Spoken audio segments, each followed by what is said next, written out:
আজকে আমাদের নবম পর্বের আলোচনার বিষয় ধারকের শ্রেণী সমবায়। ধারকের শ্রেণী সমবায় বলতে কতকগুলো ধারক এমনভাবে সংযুক্ত যে একটি শেষ প্রান্ত, এই ধারকের শেষ প্রান্তের সঙ্গে অন্যটির প্রথম প্রান্ত যদি এইভাবে যুক্ত করা হয় এবং শেষ প্রান্তের যে ধারকের শেষ পাতটিকে ভূ সংলগ্ন করে প্রথম যে ধারকের প্রথম পাতটিকে যদি কিউ পরিমাণ চার্জ দেওয়া হয় তাহলে ধারকের যে সমবায় গঠিত হয় তাকে ধারকের শ্রেণী সমবায় বলা হয়। অর্থাৎ কতকগুলো ধারক নেব, সেই ধারকের যদি এমনভাবে যুক্ত করা হয় যে তাদের একটি শেষ প্রান্তের সঙ্গে অপরটির প্রথম প্রান্তে যুক্ত থাকে এবং শেষ ধারকের একটি পাত ভূ সংলগ্ন করা থাকে। ঠিক এই ধারকটা শেষ প্রান্তের সঙ্গে অন্য ধারকের প্রথম প্রান্ত এইভাবে যুক্ত করে শেষ ধারকের শেষ পাতটি ভূ সংলগ্ন করা থাকে এবং অন্য পাতে কিউ চার্জ বা আধান দেওয়া হয়। এই শ্রেণী সমবায়ে যখন ধারকগুলো সংযুক্ত করা হয় দেখো প্রতিটাতে চার্জ সমান থাকে, প্রতিটা ধারকের চার্জ কত সমান থাকে কিউ পরিমাণ। অর্থাৎ শ্রেণী সমবায়ে প্রতিটি ধারকের আধান বা চার্জ সমান থাকে, অর্থাৎ কিউ পরিমাণ যদি আমরা চার্জ এখানে দিই প্রতিটা ধারকে কিন্তু চার্জের পরিমাণ সমান থাকে। কিন্তু আধান দেখো যেহেতু সমান থাকছে কিন্তু বিভব, মোট বিভব এটা যদি শূন্য বিভব হয় আর এর জন্য যদি বিভব ভি হয়, কিন্তু প্রতিটা যদি এর ক্যাপাসিটেন্স ধারকত্ব C1 কিন্তু এর বিভব কত হবে V1 V2 V3, C2 ধারকের বিভব V2, C3 ধারকের বিভব হবে V3। অর্থাৎ শ্রেণী সমবায়ে সংযুক্ত করলে তাদের বিভব আলাদা হয়। ধরা যাক C1 ধারকের বিভব V1, C2 ধারকের বিভব V2 এবং C3 ধারকের বিভব V3, যেমন ছবিতে দেখানো হয়েছে C1 এর V1, C2 এর V2, C3 V3। তাহলে আমরা প্রথম ধারকের ক্ষেত্রে লিখতে পারি C1 সমান কিউ বাই V1, যেহেতু চার্জ কিউ বাই V1, তাহলে V1 সমান কিউ বাই C1। তাহলে দ্বিতীয় ধারকের ক্ষেত্রে একইভাবে C2 সমান কিউ বাই V2, যেহেতু চার্জ দ্বিতীয় ধারকে কত ছিল কিউ, তাহলে আমরা লিখতে পারি কিউ বাই VT সমান কিউ বাই C2। আর তৃতীয়টার ক্ষেত্রে একইভাবে যেহেতু শ্রেণী সমবায়ের ক্ষেত্রে ধারকের চার্জ সমান থাকে, তাহলে C3 কিউ বাই V3 সমান কিউ বাই C3। তাহলে 1 2 3 যদি আমরা যোগ করি তাহলে টোটাল যে বিভব পাওয়া যায় V1 V2 V3 Q by C1 Q by C2 plus Q by C3। তাহলে V সমান কিউ কমন নিলে 1 by C1 1 by C2 1 by C3, এটাকে আমি 4 নম্বর সমীকরণ দিলাম। এরপর আমরা যদি উক্ত যে ধারকটা ব্যবহার করেছি সে তিনটের বদলে যদি একটি ধারক ব্যবহার করা হয়, এরকম একটি ধারক ব্যবহার করা হয় তার ধারকত্ব C এবং চার্জ কিউ এবং যদি বিভব হয় তাহলে এই তুল্য ধারকত্বের ক্ষেত্রে লেখা যায় C সমান কিউ বাই ভি বা ভি সমান কিউ বাই সি। এটা 5 নম্বর আমরা দিলাম।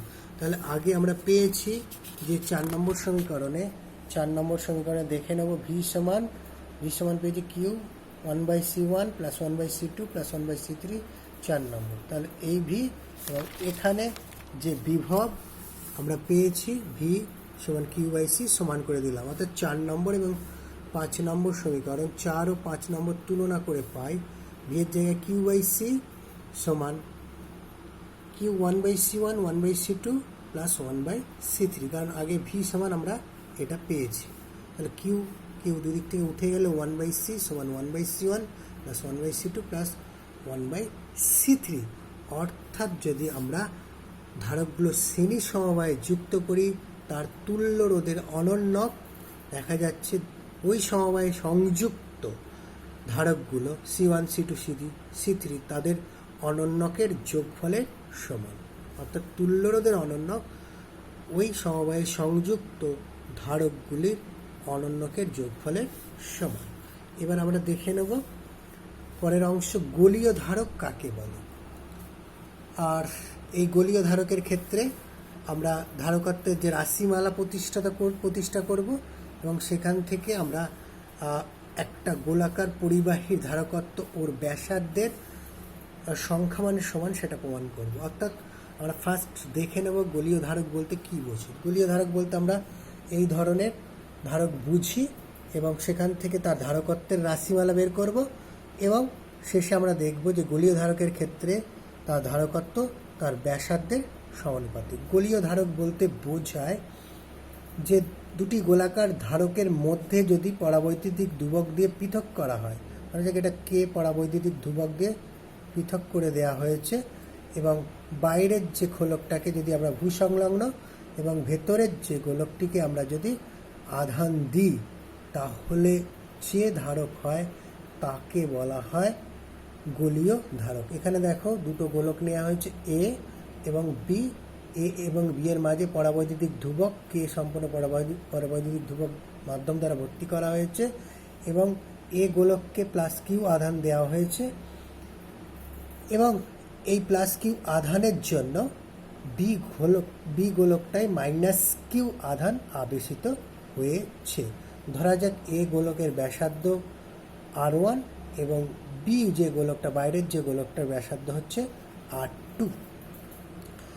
এবার আমরা দেখে নেব যে এ গোলকের জন্য বিভব কতটা হয়। এ গোলকের জন্য বিভব এ গোলকের নিজস্ব তড়িৎ আধানের জন্য এ গোলকের বিভব যদি আমরা V1 ধরি তাহলে Q/R1, অর্থাৎ আমরা ধরে নিতে পারি চার্জ কেন্দ্রে জমা আছে আর দূরত্ব R1, তাহলে Q/R1 এ গোলকের অর্থাৎ নিজস্ব আধানের জন্য V1 সমান Q/R1।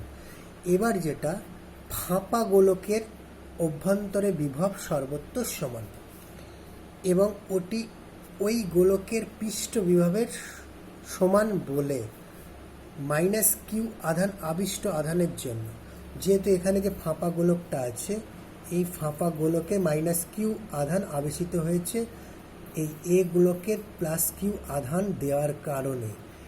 এবার ধরা যাক এটা আমরা ধরে নিচ্ছি এখন এক্ষেত্রে এখন গ্রাউন্ডেড নেই, তাহলে মাইনাস কিউ আধানটা এখানে প্লাস কিউ আধানটা এখানে গ্রাউন্ডেড হয়ে গেছে, মাইনাস কিউ আধানটা এখানে ভিতরে সর্বত্র আছে, যেহেতু এখানে গ্রাউন্ড আছে বা ভূসংলগ্ন আছে, প্লাস কিউ আধানটা মাটিতে চলে গেছে, তো মাইনাস কিউ আধানটা এখানে থাকার কারণে এখানে বিভব সর্বত্র সমান। এই মাইনাস কিউ আধানের জন্য এ গোলকে বিভব কত হবে? এই মাইনাস কিউ আধানের জন্য এ গোলকে বিভব হবে মাইনাস কিউ আধানের জন্য, যেটা আবিষ্ট আধানের জন্য বি গোলকে বিভব হবে V2 যদি ধরি মাইনাস Q/R2। তাহলে এ গোলকের মোট বিভব কত হবে যদি আমরা যোগ করি V1 প্লাস V2, অর্থাৎ নিজস্ব যে আধানের জন্য বিভব V1 Q/R1 আর আবিষ্ট আধানের জন্য অর্থাৎ বি গোলকে যে আবিষ্ট আধানের জন্য মাইনাস কিউ আধানের জন্য এ গোলকে বিভব হবে এ গোলকের বিভব V2 সমান মাইনাস Q/R2। তাহলে মোট বিভব হবে V1 প্লাস V2 কার? অবশ্যই এ গোলকটির মোট বিভব। তাহলে V সমান Q/R1 মাইনাস Q/R2, কমন নিলে Q/R2 মাইনাস R1, যদি ক্যালকুলেশন করি R1 R2, তাহলে আমরা জানি ধারকত্ব C সমান Q/V। তাহলে V আমরা এখানে যদি Q/R2 মাইনাস R1 R2 বসিয়ে দিই তাহলে ক্যালকুলেশন করে দাঁড়াবে R1 R2 মাইনাস R1, অর্থাৎ এটাই হবে এই গোলক যে ধারকত্ব। এইবার যদি এটা বায়ু মাধ্যমে যদি রাখা হয়, এখানে কোনো পরাবৈদ্যুতিক ধ্রুবক দেওয়া নেই, অর্থাৎ C সমান আমরা পেলাম R1 R2 মাইনাস R1। এবার যদি পরাবৈদ্যুতিক ধ্রুবক দিয়ে হিসাব করি পরিবাহী দুটোর মধ্যে ভিতরকার মাধ্যম বায়ু না থাকলে যদি ধারকত্ব যদি কোনো পরাবৈদ্যুতিক কে যদি পরাবৈদ্যুতিক ধ্রুবক সম্পন্ন কোনো মাধ্যম থাকে তাহলে C সমান কে গুণিতক হবে কে সমান R1 R2 মাইনাস R1, যেটা বায়ু মাধ্যম থাকলে ধারকত্ব আমরা পেয়েছিলাম R1 R2 মাইনাস R1, সেটা কে দিয়ে গুণ করা হবে। এইবার আমরা দেখব এখন বাইরের গোলকটির ব্যাসার্ধ যদি অসীম যদি হয়, বাইরের যে গোলকটা আছে এর ব্যাসার্ধ যদি অসীম হয়, এই R2টা ইনফিনিটিতে যদি থাকে অসীম হয়, এই R2টা যদি অসীম হয় তাহলে আমরা কি দেখতে পাই দেখব। তাহলে আমাদের যে সমীকরণটা ছিল সি সমান কে আর ওয়ান আর টু মাইনাস আর ওয়ান। তাহলে আমরা আর ওয়ান আর টু দিয়ে ভাগ করে দিয়েছি, আর ওয়ান আর টু দিয়ে আর টুকে ভাগ করেছি, আর ওয়ানকে ভাগ করে দিয়েছি। এইরকমভাবে আমরা পেলাম এই আর ওয়ান আর টু যদি এখানে তলা দিয়ে ভাগ করে দিই, তাহলে এই সমীকরণটা পেলাম K one by R one minus one by R two. এবার যদি আর টু ইনফিনিটি হয় তাহলে ওয়ান বাই আর টু হচ্ছে শূন্য, তাহলে এই ওয়ান বাই আর টুটা যদি শূন্য হয়ে যায় তাহলে কি হয়ে যাবে, সি সমান হচ্ছে কে আর ওয়ান। অর্থাৎ কোনো গোলীয় ধারকে ধারকত্ব তার ব্যাসার্ধের সমানুপাতিক। এবার পরিবাহীর বাইরের মাধ্যম যদি বায়ু না হয়, বায়ু যদি হয়, যদি কোনো অন্য পরাবৈদ্যুতিক মাধ্যম যদি না থাকে, তাহলে কে ইকুয়াল টু কী হবে, ওয়ান। এটা সিজিএস পদ্ধতিতে। তাহলে সরাসরি গোলকের ধারকত্ব কী হবে, সি সমান আর ওয়ান, অর্থাৎ তার ব্যাসার্ধের সমান। অর্থাৎ আমরা বলতে পারি সিজিএস পদ্ধতিতে কোনো গোলীয় পরিবাহীর ধারকত্ব ওর ব্যাসার্ধের সংখ্যামানের সমান, যেটা আমরা দেখতে পেলাম সি সমান আর ওয়ান। এবার আমরা কিছু অঙ্ক দেখে নেব একটু। ধরা যাক ব্যাটারির সাহায্যে 900 পিকোফ্যারাড বিশিষ্ট কোনো ধারককে 100 ভোল্টে আহিত করা হলো, তাহলে ধারকটিতে কত শক্তি সঞ্চিত হবে। তাহলে এখানে ধারকত্ব কত, সি সমান 900 পিকোফ্যারাড, তাহলে 900 পিকোফ্যারাড, তাহলে 900 পিকোফ্যারাড 1 পিকোফ্যারাড সমান 10⁻12 ফ্যারাড, তাহলে 10⁻12 দিয়ে গুণ করলাম, তাহলে এটা হচ্ছে 9 × 10⁻10 ফ্যারাড। আর বিভব কত বলেছে, 100 ভোল্ট। তাহলে বিভব আমাদের বলে দিয়েছে 100 ভোল্ট। তাহলে পরিবাহীটিতে সঞ্চিত শক্তি কত হবে, আমাদের যে ফর্মুলা হাফ CV², তাহলে হাফ 9 × 10⁻10, যেটা আমরা ক্যাপাসিটেন্সটা পেলাম 9 × 10⁻10, আর বিভব হচ্ছে 100 ভোল্ট, যেটা আমরা দিয়ে দিয়েছে 100 ভোল্ট। তাহলে এটা ক্যালকুলেশন করলে দাঁড়ায় 4.5 × 10⁻6 জুল, কারণ শক্তির একক হবে জুল। তাহলে সঞ্চিত শক্তি হবে 4.5 × 10⁻6 জুল। এবার একটা অঙ্ক দেখে নেব। 5 মাইক্রোফ্যারাড ও 10 মাইক্রোফ্যারাড ধারকত্ব সম্পন্ন দুটি ধারককে যথাক্রমে 16 ভোল্ট ও 10 ভোল্ট বিভবে আহিত করা হলো।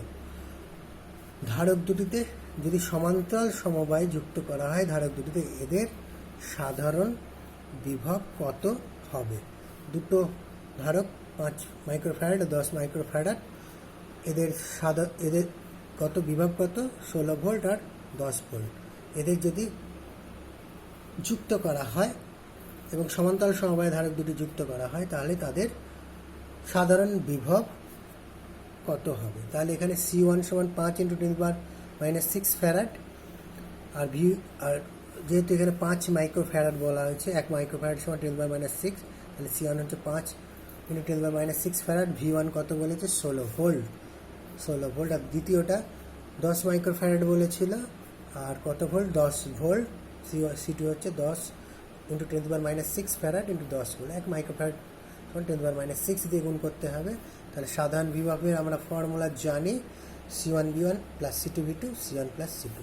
তাহলে C1 5 × 10⁻6 আমরা পেয়েছি, আর V1 হচ্ছে 16, আবার C2 হচ্ছে 10 × 10⁻6, 10 × 10⁻6, আর V2 হচ্ছে 10, আর C1 C2 যোগ করে দাও, 5 × 10⁻6 প্লাস 10 × 10⁻6, দুটো কমন, 10⁻6 কমন নিলে 5 + 10, ক্যালকুলেশন করলে দাঁড়ায় 12 ভোল্ট। আজকের আলোচনা আমরা এখানে শেষ করছি।